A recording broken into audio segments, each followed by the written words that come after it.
In the early 2020s, the world went into lockdown due to the COVID-19 pandemic.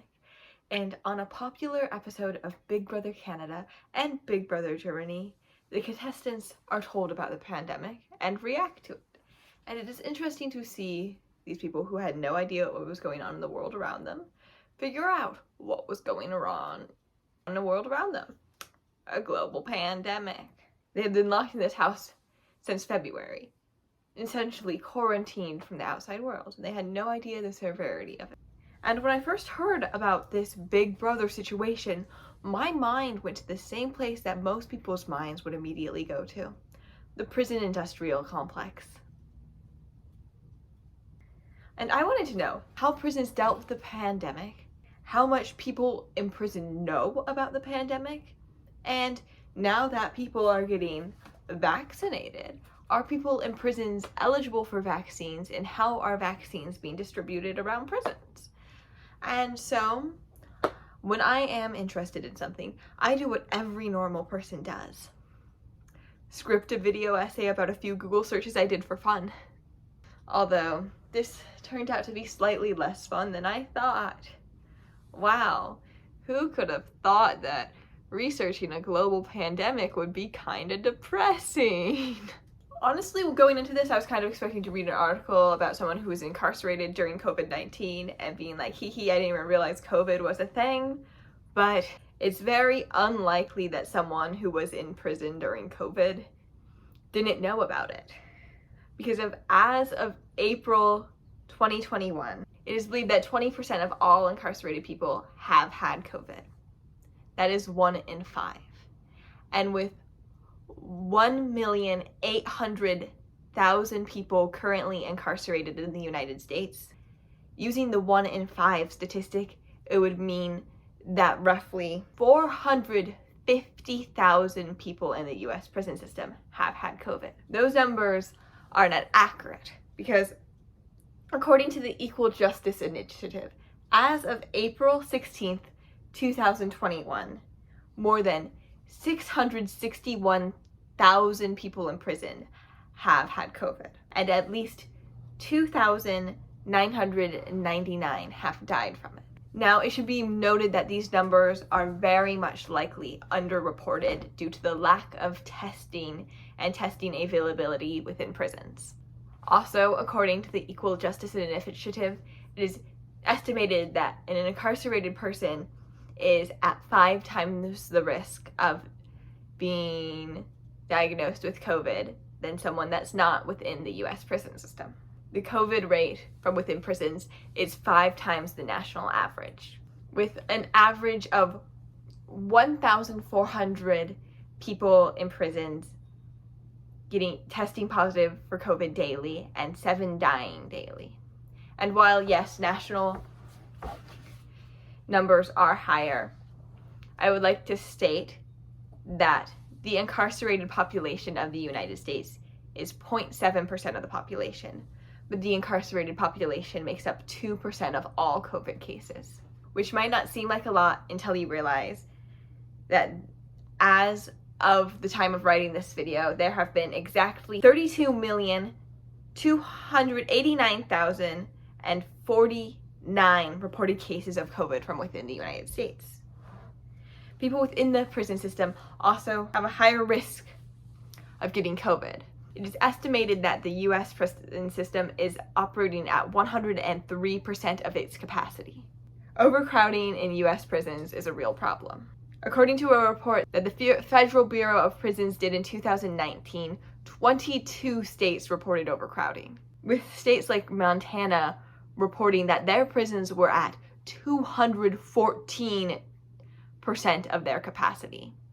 According to the PPI, the Prison Policy Initiative, prisons are required to have at least a 5x5 space for each prisoner, making social distancing in prison actually physically impossible. As the CDC recommends, a 6-foot distance between people. Did that make sense? In prisons, some of the beds aren't even that far apart, which demonstrates how small the cells are. And due to the rampant overcrowding in prison, it is likely that this 25 square foot radius required for each inmate is not met, making it harder and in many cases even impossible for people in prison to correctly social distance. The Prison Policy Initiative did a report on prisons' efforts in preventing COVID-related deaths among the incarcerated population. This report gave states grade levels based on several categories, including but not limited to access to personal protective equipment like masks, access to testing, and states' efforts to reduce their prison populations. Not a single state in the United States got above a D- letter grade on this report, with only 5 states reporting comprehensive COVID testing for their prison populations, and only 3 of these states also reporting comprehensive testing for their prison staff: New Mexico, Massachusetts, and West Virginia.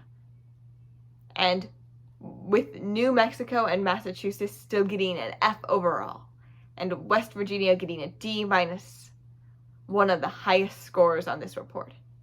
This report states that states could earn 15 points if all incarcerated people were provided with protective equipment, like mask or equivalent.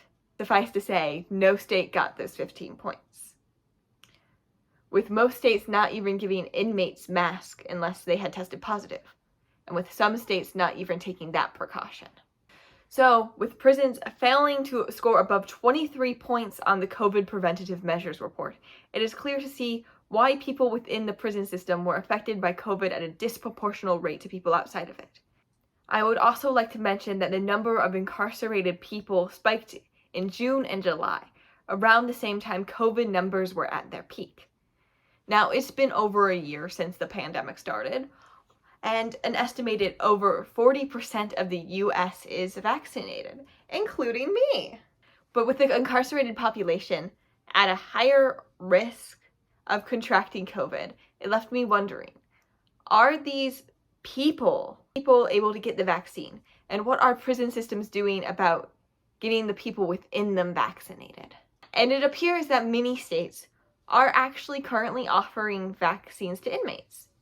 Well, and while some states are facing difficulties supplying them, many states are currently experiencing a different issue. They have the vaccines, but they can't get anyone from within the prisons to take them.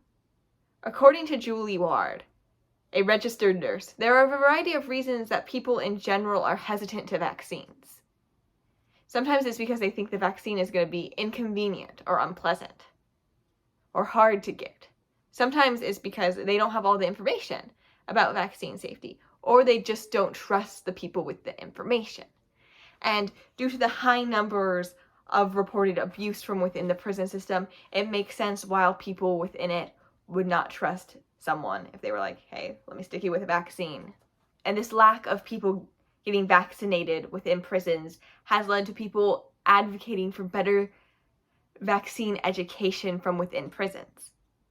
Also, some prisons have started making incentives for inmates who choose to get vaccinated, such as extended visiting time for friends and family, money, and even in some cases, prison transfers. It is estimated that around the time of me writing this video, April 30th, 2021, that fewer than 20% of the prison population is vaccinated. And with so many people within this system being unable or unwilling to get vaccinated, it is clear that at least for now, the pandemic from within the prisons is far from over. I know this video is different than the ones I normally do, but if you liked it anyway, hit that button. If you made it this far in the video, what are you doing? Subscribe. Comment something. I don't know what to comment. Comment something if you have something to say. I don't know. I'm going to put some links in the description. There's recently been a huge COVID surge in India, so I want to put some resources in there. If you have the resources, it could be a good thing to donate to. And It feels weird saying this in a really heavy video, but if you want to follow me outside, I'm at Casually Maddie on basically all social media platforms. I'm on Instagram, Twitter, TikTok, and I've been streaming a lot on Twitch. It's been fun. You can come check me out and say hi sometime. I'm gonna go rewatch Big Brother Canada, so goodbye.